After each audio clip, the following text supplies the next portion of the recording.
Hello, everyone. Welcome to the Weekly League. This is our first episode. I am joined here. My name's Ciderhelm. I am joined here by Phylol. Many of you know him for his awesome analysis and guide videos. We are going to be doing a weekly podcast.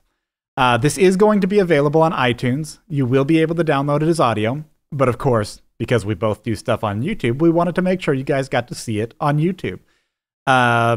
This is a weekly. We already said it was weekly, right? Yes, I think Perfect. we did. Weekly League. Weekly League gives it away. Is going to be weekly. Each week we plan on talking about a variety of subjects. We're going to be covering what is important in League of Legends. That's going to be any number of things. We don't want to limit ourselves just to tournament analysis, but we are going to talk about tournaments as they come up, especially like the playoffs coming up. All-Star, etc. We're going to be talking about all this because that's something that both of us have done a lot about, or a lot of content about in the past, and we know you guys like it.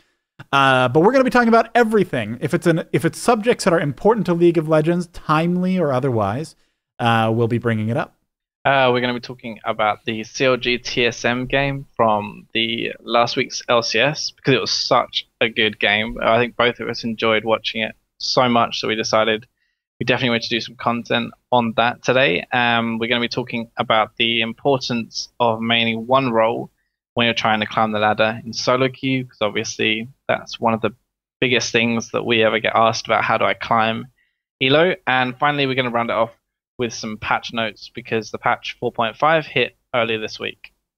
Now, the cool thing as we talk about this, as we talk about these subjects, we did get the raw replay file for the CLG versus TSM matchup. If you are watching on YouTube, you're not just listening to the audio version, you will be able to see that, so you can follow along that way.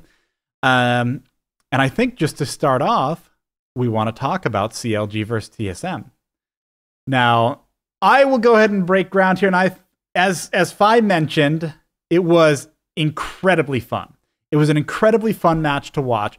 I think it's one of their most viewed VODs for a tournament so far this year. It's certainly what I found most engaging about it was everything was clearly understandable. All of the team fights, you could watch them and understand what was going on. You could understand why Twitch was picking up the triple kill in the jungle, just things like that. It was all very easy to understand. You didn't need to get like deep into each of the fights to totally get what was going on. So I think for even like somebody who's brand new to League of Legends, they could be watching that game and say, wow, that was a really kick-ass game. Those fights were really cool. These plays being made are really cool. But we actually wanted to get into a few other kind of very specific things about the matchup. I will let Phi start off, and then I'll jump in with my own thoughts and comments. Yeah, so, I mean, the first thing to talk about really is just the game was so close, and I think that's one of the biggest reasons why it has so many VOD views is because it's one of those games that you watch and it's so back and forth that you start talking to it about like with your friends. You say, wow, that's such a good game. You got to watch that game. I know that was definitely the reaction of my friends when I unfortunately missed it live, but they just said that was such a good game. You have to watch that. And I've even watched it twice because it's so good. But the first thing I want to talk about is just why it was so close. So both teams have a very team fight oriented comp. I mean, that TSM had Twitch, Leona, that very team fight kind of wombo combo almost. And then you look on the side of CLG, they have a very team fight comp as well with Trundle, Ziggs, as well as they have Thresh, I believe they had Lee Sin and Lucian. So all five of them are good in team fights. Lee Sin was kind of the only one who may fall off, but Dexter had a really, really good game. So I think that's one of the fights we actually wanted to show you guys was the one at Baron. If you remember where Dexter kicks Twitch back into Lucian and then managed to mop up that fight. There's so much back and forth was one of the biggest reasons why it was so fun to watch. Oh, and Lee Sin was an incredible pick for that matchup. It wasn't just that Lee Sin happens to be pretty good against stealthers, and they had two stealthers on the team between the Evelynn and the Twitch. It wasn't just that. Yeah. He was managing to knock Shyvana out of her ultimate, out of Dragon's Descent, as she was casting Dragon's Descent. That was amazing. So Lee Sin is not only That was playing to his strengths, incredible. he's like doubly playing to his strengths of handling the Shyvana. And actually, that's one of the things that got me to thinking about Shyvana's role. I would argue, based on watching that game, and I know one of the things that's frustrating about Shyvana is that when you aren't able to do anything with your ult, when you're knocked back during your ult, you really aren't doing much as a champion, especially later in the game. I would argue that probably Dragon's Descent probably needs to get the Hecarim ult treatment, where she is actually immune during the travel of that to any sort of crowd control, so she will actually get from point A to point B, and she's not totally knocked out of fights. Now we're talking about very high level play here. We're talking about a Lee Sin that is instantly perfectly timing, and these were not mistakes. These were not just like it happened to be just the right time to knock Shyvana back. He was intentionally waiting for Shyvana to go in for the execute with Dragon's Descent, and in that split second, perfectly knocked her completely out of the fight. I mean, he did it more than once, didn't he? It was just instantly. It's not like, because I would argue at lower levels of play, it's still possible to do that, but it's after she's flying. But she barely left the ground, barely had the animation, and she was already kicked backwards. And that was the thing that was amazing for me. Dexter just had an unreal game. That game, he really, really did well. So I think even though Dexter had a really good game, like you look at the Lee Sin, you don't normally see a Lee Sin with that kind of score. I think at one point mid game it was 8-3-8 or something like that, and that is an incredible score to have on a kind of utility jungler that Lee Sin falls into halfway through the game. But I think one of the things to point out as well is the matchup mid lane. So LeBlanc versus Ziggs. Like LeBlanc is considered a counter to Ziggs in the lane phase, but when you get to this kind of level of play, I don't think counters come into it as much as they do, say, in solo queue. I think Ziggs can still farm if Ziggs is comfortable, and Link proved that he stayed well enough in lane phase with Bjergsen, a couple of hiccups, but he stayed well on farm, and it was kind of the battle of the AoE nuke mage in Ziggs versus the assassin mage of Bjergsen. And I definitely think this time Ziggs came out on top easily, because it's strange for me. I personally think maybe Ziggs should have been on the TSM side, because if you think about it, Twitch and Leona is considered almost a wombo combo. If Leona hits that ultimate and Twitch layers his ultimate on top, he procs all of those, the Leona passive, and he does huge amounts of damage. Then you layer something like a Ziggs ult on top of that, and all of a sudden you have a huge amount of damage. Whereas LeBlanc was really a pick to isolate one target and blow them up. But the comp of TSM, that's not how they really have their comp. They could follow up after Bjergsen blew someone up, but in this game he wasn't able to blow anyone up. And I think that was one of the biggest problems that TSM faced. When LeBlanc went in on Ziggs at kind of mid-late game, and then by the end of the game went in on the Lucian and just was not able to pick up the kill. It was close, but was not able to pick up the kill. And that is a huge problem when an assassin is not actually able to assassinate a target. That was, in my mind, what I saw as kind of the game turning away from being in favor of TSM. Even though they were both team fighting comps, having that reliance on the assassin, but not picking up the kills, not picking up the assassinations, wound up being a huge problem for them. Yeah, I definitely think mid-game it didn't have as much of an effect, which is kind of where LeBlanc is still semi-strong, but Ziggs hasn't really hit his stride yet. And we can see one of the fights at Baron, which turns into a Twitch triple kill, actually starts with Bjergsen being caught, and CLG then chase TSM because it's a 4v5 fight, but TSM turn around, I think it's with the Leona ultimate, but however it happened, Twitch layers his spray and pray over. He's the hyper carry. He's got a couple of items. Wild Turtle is spot on with his mechanics. He turns around and he manages to blow everyone up. So with that fight, LeBlanc really didn't have an impact at all. But when you get to late game and in the last fight of the game before CLG pushed on, LeBlanc gets onto double lift on Lucian, and Lucian manages to survive with about 100 health. And because he survives, they win the game. So it's just a comp mismatch there. I think maybe it could have been a little bit better, but that ultimately was the reason, or one of the reasons, that they lost. They struggled in the team fights, and I mean, both teams wanted these fights, right? We saw them posture at Dragon, at Baron over and over again. The whole game was literally Dragon fight, Baron, Baron, Baron. That was the game. And both teams wanted the fights. It was just whoever played the fight better. And unfortunately, Bjergsen just could not get those picks. He could not snowball as hard as he wanted to. And we know Bjergsen is a great assassin player. He's very good at high skill mechanic or highly mechanical champions, but he just couldn't find the picks this game, and he must have been so sad at the end of that game. Yeah, this was just a fantastic game. The two teams were really close to each other the entire way through. Both teams clearly showed they knew how to play, what they were doing. There was a lot of skill involved on both sides. I know I sometimes give Doublelift a hard time because sometimes he gets a little more praise than he deserves, but he really absolutely showed that he was a very competent player in this. If this is what we're looking forward to in the playoffs, I think we're going to see some really good games. Yeah, definitely. I'm really looking forward to the playoffs. I think both EU and LCS, actually, the top end of it is very, very close. Cloud9, TSM, CLG, those three, when they play each other, they are going to be really, really good games. All right, there is a question that we are frequently asked about, which is kind of the general subject of, do I main one champion or do I try many different champions? Which way is best for learning League of Legends? Which way is best for progressing in League of Legends? But also, with that, how do I find the champion that I want to play? There's so much to talk about here. But I think that one of the things that I'll just start off here with finding the champion you want to play before we get into the pros and cons of just maining one champion. I think it's important to understand that League of Legends has a huge diversity of champions. It is designed quite intentionally to appeal to all sorts of people, everyone. There is a champion that you're going to like, but you're not always going to find that champion right away.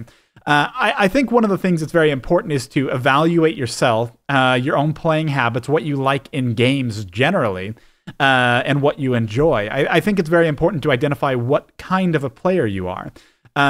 It is, like, for me personally, I don't particularly, I'm not particularly masterful at my champion mechanics. And I know that. I know that if I play a champion for a long time, I'll get pretty good with them. If I do that with like a Jace or someone, I can get pretty good with them. But I also don't like to play one champion all the time. So I don't keep my mechanics as high as it could be. As a result, I actually prefer playing champions. I have a lot of fun with champions that are a little on the simpler side, where I can look strategically across the map, decide what I want to do, but not have to focus so much mechanically. And that's perfectly okay. So for me, I really enjoy champions. I love Amumu. I love Teemo. I love Kayle. These are champions that I can just pick up and really enjoy, and Zilean, that are totally obnoxious to the enemy team. But they're just a lot of fun for me. But there are a lot of players who would totally disagree. They'd say, I really need to play this LeBlanc. I really need to play this Jace. I really need to play this Lee Sin or whatever. And you have to kind of take that mindset of, what are you ready to jump into? What do you want to jump into? How seriously do you want to take the mechanical aspect of things? And then you also have to identify kind of the personality of what you want to play. Do you want to play that long-range caster? Do you want to play that Lux? Do you want to play that Ziggs? Do you want to have kind of that control you're exerting from a distance? Or do you want to get in and assassinate? And there's a number of different types of assassins as well. The hyper-mobile assassins, the Talon on the simpler end, the Talon, who can unload a ton of damage, but he is on the simpler end of things. You have a lot of choices. So I think that experimenting, especially when you're starting out, is a good idea. But that doesn't mean, when I say experimenting, as we're about to talk about, that doesn't mean you shouldn't pick a champion and stick with it. But I do think it's a good idea to find a champion that fits your personality, that you're not going to totally just burn out on. Yeah, I think people enjoy different things. Some people enjoy the challenge of playing something. Some people just want to win. And I think if you just want to win, then you pick a champion that is on the strong side anyway in the current game or balance, how the meta is. And you just kind of pick that and you decide to main that champion for a while because you really enjoy winning and you think you feel like you're playing really well on that champion. Partially because you are playing well and partially just because the champion's strong. Whereas some people like to take that challenge, that underrated champion, and they really want to prove that champion is not as bad as people think it is. It's just a kind of a misconception that they're bad, they're not going to carry at all. And some people just want to sit in the middle where they just find a champion that they really enjoy and just think, you know what, I'm going to play that. For me personally, I come from a Counter-Strike background before League of Legends, so I wasn't professional or maybe an amateur level kind of. I went to a few LANs, nothing major, but I really enjoy the mechanical side of things because Counter-Strike is a very mechanical game. So that's why I ended up maining AD carry and loving people like Vayne and Draven because they're so mechanic heavy. You have to put a lot of time into practicing them and just finding the little mechanics, and those little things really kind of make me enjoy the game, and that's why I picked that champion. But I think the reason you want to main the champion really is ultimately because if you main one champion, you are going to get higher elo quicker. I think unless you are just a really all-round great player from the get-go, which is very, very rare, you're going to want to main that one champion, and you're just, or one or two, and you're kind of just going to want to learn everything about them so that when you go into game, you can focus just on what you need to do on that champion. And it's kind of partially habit, if that makes sense. When you come to a certain situation, you don't have to overthink it, you just do it. And I think that's one of the biggest things you need to think about. Oh, absolutely. And that's really touching on the subject of muscle memory. When you play a champion, in my mind, almost anyone can learn almost any champion. And it's a matter of putting the time in, really developing that muscle memory. The muscle memory is when your brain kicks in, you're not thinking about it, and you are perfectly executing combos. And that's a huge thing. I think that maining one champion, like I said, it really helps you to progress through the game. It also addresses another issue. So there's a question of do you play a lot of different champions, or do you play one main champion, which he's getting into. It really gives you a good idea when you know the limits of your champion, when you know the champion inside and out. You then know when you are killed by another champion, you found out your limits. If you actually know the champion inside and out, you have discovered the limit of your champion, and you have discovered the strength of another champion in a way that you will not necessarily discover by just playing that other champion. Because if you're playing a bunch of champions and you're not developing that muscle memory where you kind of know the champion inside and out, you don't know necessarily that you're beating another player because you played it perfectly, or because they're newer to that champion. You don't know what's going on that end, but you also don't know, are you playing it perfectly? When you lose to another champion, are you actually playing to your potential or not? Or could you have been doing something better? You're not necessarily learning a whole lot more by playing a lot of different champions. I do think the value in playing at least a variety of champions is kind of picking up on the skills and the abilities, but you can learn that. You can pick all of that up even when you're playing your main champion, as long as you're seeing those other champions, as long as you're occasionally going up against those other champions. Well, I think that's definitely something that's in League right now, that the game is so versatile, that so many champions are viable, that if you play solo queue as one champion, you play 100 games, you are bound to see the majority of the champions in the game, and you're bound to see how they work, but more importantly, how they interact with the character you're playing. So, for example, if you just pick Fiddlesticks and you just main Fiddlesticks the whole way to Diamond, if you play 100 games and you interact with 100 different champions, say, for example, then you know how Fiddlesticks interacts with those 100, rather than if you play a bunch of different champions, you're learning how that champion interacts with enemies, rather than how Fiddlesticks. So it kind of, you learn quicker, you don't have to learn as much, if that makes sense. So I think mainly one champion just gets you, if all you want to do is get to a high elo, then majority of players will pick one or two champions that they're very comfortable with, that they love playing, and sometimes they're very strong in the meta, but that doesn't have to be the case, and they will just play them up to high diamond, and then they'll start to experiment with other things. I mean, last season I was Diamond 1, and I went from Diamond 5 to Diamond 1 in just a week playing Graves and Draven, just because I love those champions. I played a lot of games, and by the end of it, it just became habit. I knew the scenarios that were going to happen. I knew my limits. I could pull off things that other players wouldn't because they don't play the champion as much. So I know exactly how much damage I could get away with doing. And I think that's something that's really important, especially when you play a lane as well. When you know how much damage you can do exactly in the exact amount of time, you can kind of work out whether you can get that damage off before you die. And those advantages are kind of what win solo queue games, I think. It's not really enough you being okay on a champion. You have to be good. You have to carry in solo queue. I think that's the mentality you have to have. And playing a ton of different champions, you're less likely to be carrying as hard as if you were only playing one or two. Absolutely. And that does lead into a problem. A very big problem is what happens when you only know one or two champions and those are cut out from you for whatever reason. Maybe it's because, it's banned or something else is going on. Or let's say you're a Diamond 1 Challenger player. Let's say you're doing amazingly well playing Draven, for example. And then let's say you want to switch over into the pro scene. And you want into the tournament scene. Suddenly, if you are sticking to just one or two champions, you can get banned out.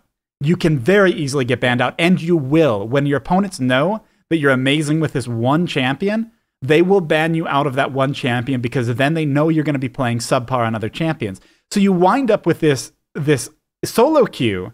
It's really effective to get through solo queue, to get really high in solo queue. And it's totally different from how it is in tournament scene, where tournament scene, more and more people are having to know more and more champions and be adjust to champions, even patch to patch. And it's really just kind of changed the whole playing field. Yeah, I mean, from personal experience, I'm on a Diamond team and we play in tournaments at the weekend sometimes. We're not majorly good or anything like that, but I do have friends in Diamond 1 who main 1 champions, and just last weekend, actually, we played a tournament game against them. It was the semi-finals, and on their team, they had one person who just mained Assassin, so his most played were Riven and Zed, and their jungler only played Fiddlesticks. He had 200 ranked games, I think, and 200 Fiddlesticks games. He played maybe 2 or 3 other champions. So we just banned out those 3 champions, and those 2 players were suddenly so much less effective. They didn't really have an impact in the game, and that's just, so basically you're losing because of your champion pool. You're losing because, not because you're a bad player, because obviously you know what you should be doing, but you can't play the champions well enough to fit your knowledge, if that makes sense. You know how the situation should go on your main champion, but you don't know how to effectively play another champion. And it happens a lot. I mean, it happens in the pro scene as well. You see people come in to the LCS when they're very comfortable on 1 or 2 champions, and those champions are target banned because you know that those champions are going to be the ones that they want to play, that they feel comfortable. And if you can take someone out of their comfort zone, you suddenly have this huge advantage before you've even played the game. You don't have to outplay that opponent because you've just banned them out. And that's one of the biggest things, I think, downsides. I mean, for most people watching this, that's not really going to apply to them. Because obviously you guys will be going through gold, platinum, silver, bronze, diamond, and at that level you can just main 1 or 2 champions like a lot of people do. It's just really when you want to take it to that next level, you're going to find that you're going to struggle. You won't be able to perform at the level you can with that other champion, and that's the biggest downside, I think, to maining just 1 or 2 champions. You do climb elo, but overall, you're probably not actually as well-rounded a player as those around you who can play a lot of different things. Yeah, and it's not to take anything away from, like, it's hard to put skill into words, whether somebody is skilled or not skilled, because obviously, if somebody is just a master of one champion, they're still a master of that champion. They're still playing at, Diamond Challenger level. They're still able to do that. So you can't take that away from them, and it's not to be insulting. But there is something to be said for having that diversity. But kind of pulling it back to just like learning the game, I heartily recommend picking up one champion. This kind of comes into the idea of when leagues just started out. There were a whole lot less champions, right? So back then, it was actually reasonable for you to play every champion at least 1 or 2 times. You might still main one champion. You might still find 1 or 2 champions are just amazing and you love playing them all the time. But you could actually go out and just play all the champions without investing 100+ games to learn them. You can't do that anymore. You start the game now. No. You are not going to effectively climb and learn all the champions through playing them. You're going to be setting yourself back time-wise quite a bit. However, if you play one champion and you play until you come across all these matchups, you're still going to be doing pretty well on that one champion. You're also able to not just learn more about the champion matchups, but when you're not focusing on yourself, you're able to focus on other things like objectives, like understanding the map, understanding the strategy, making decisions that are broader than just playing your champion to the maximum potential. Because you'll be doing that instinctively, ideally. So I think there's a lot to be said for when you're starting out one champion. I do think at the pro scene, you have to have that diversity. You have to be willing to expand on that diversity. If you ever plan on going from the top of solo queue to entering into the tournament scene. All right, everyone, we're on to the patch notes. We're going to be looking at the 4.5 patch notes. We're not going to be looking too in-depth because Fi does have a video coming up that actually goes in depth on this. But we're going to take a quick look at some of the things we noticed about it. I'm going to start off with a bit of speculation. Now, I don't have any idea if this is true or if I am totally off base on this, but I'm going to throw it out there. There has been a significant skin artwork change for Malphite. And at the same time, we know that there is going to be a reworked Summoner's Rift. And at the same time, we know that Baron is being changed and they're introducing the Baron artwork in a bunch of their official artwork. So I noticed that there is a human archer and a human knight in the corner of the new Malphite artwork. And I don't know if this means anything or if it's just, I have no idea.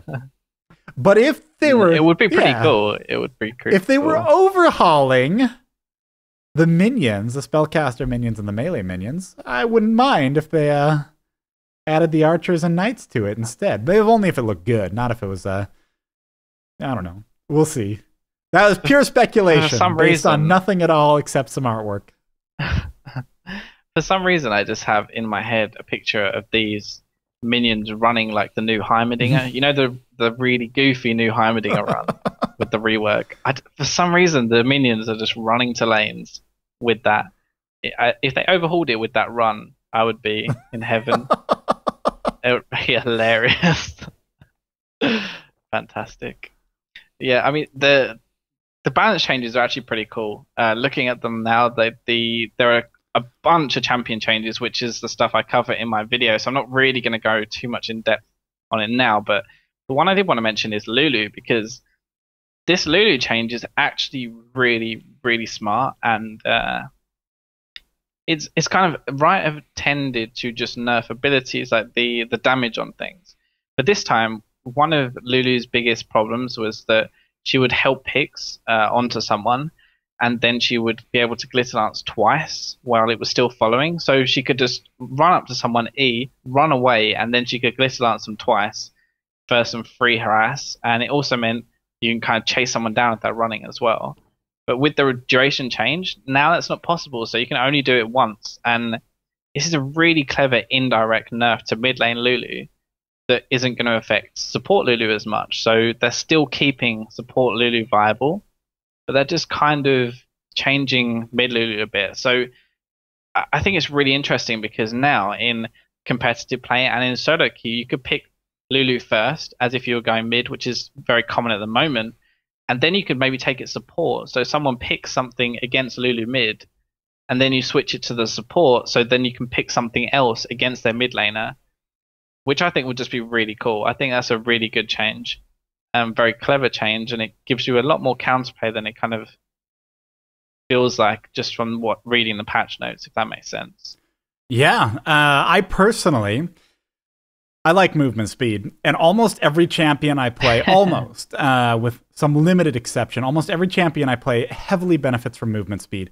So me personally, I also like teleport, which anybody who's watched my stuff knows that I love teleport. I think it's the most OP spell, even when it's not.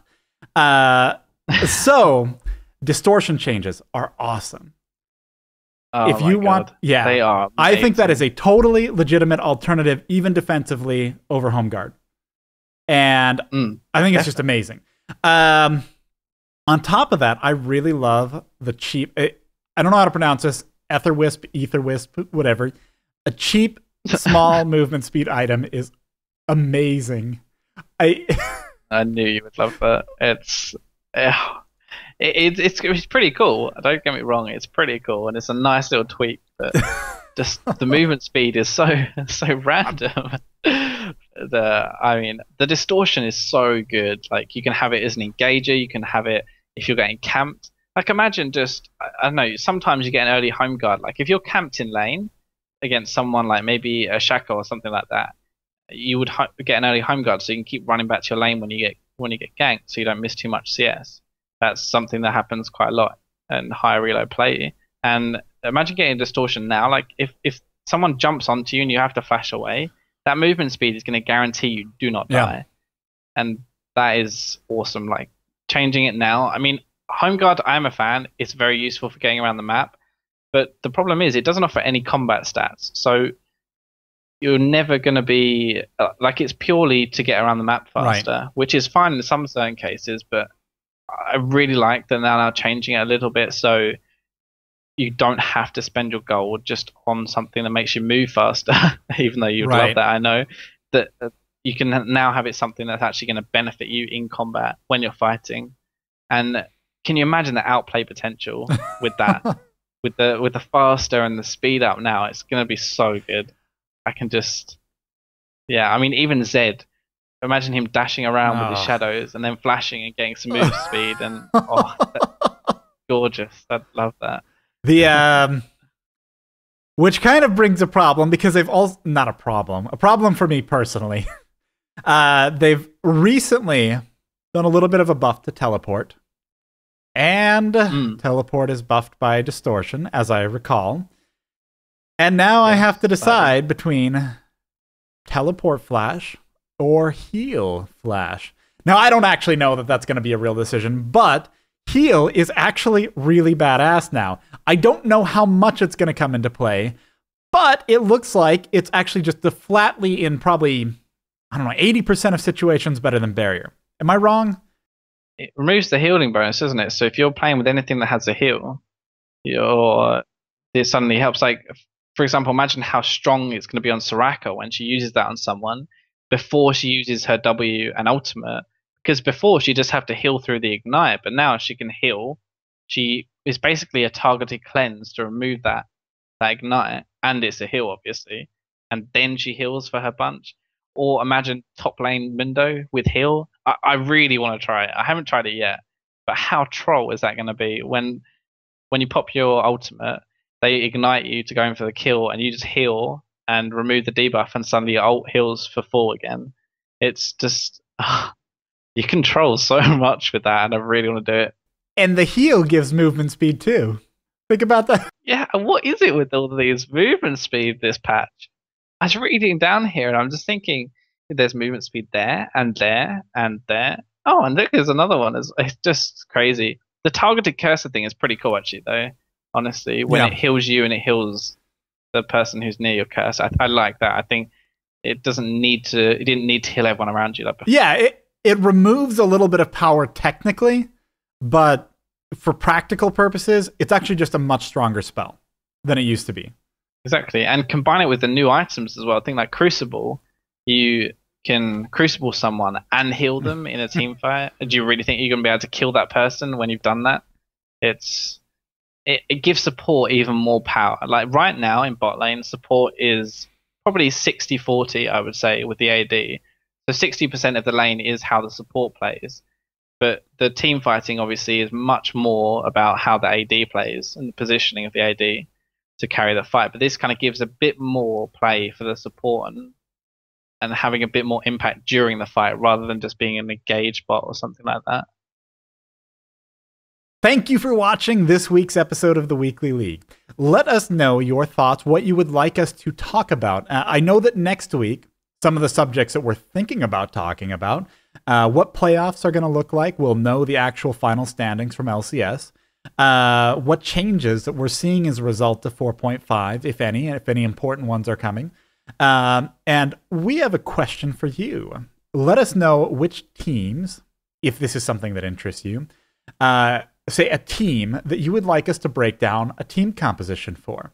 And we could actually go into quite a bit of detail on the team composition, explain the good parts, the bad parts, but hopefully give a lot of good information about that. I think that's something we're excited about, but we want your feedback on it. And if you have any other suggestions for subjects you'd like us to talk about, we are listening.